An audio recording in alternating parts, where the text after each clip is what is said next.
আর 5 নম্বর আমরা পুরোপুরি তাবুল সামান্য কিছু জিততে পারছি, আর বাকিটা তো নিজেরাই সব ব্যবস্থা করছে। অনেকেই বলে বিশ্বের তৃতীয় ইজতেমা, এই শব্দটা পরিবর্তন করা উচিত। আপনাদের জানা নাই এর এরিয়াটা কতটুকু, এই চরমোনাই ময়দানের এরিয়াটা কতটুকু এটা আমাদের জানাই নাই।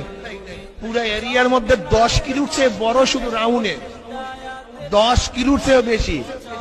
যদি এখান থেকে শুরু করে পুরো এরিয়া ঘুরে আসেন, 10 কিলোর চেয়ে উপরে হবে শুধু এরিয়া। এটা আপনার জানাই না কত বড় এরিয়া এখানে, আপনাদের খবর নেই। গুগলে সার্চ দিয়ে দেখেন চরমোনাই ময়দানের এরিয়া এবং জায়গা কত, এটা আমাদের অনেকেরই জানা নেই। এটা আল্লাহ পাকের রহমত, আল্লাহ পাকের কুদরত, তার কুদরতে চলতেছে। মানুষগুলি কি যে কষ্ট করতেছে।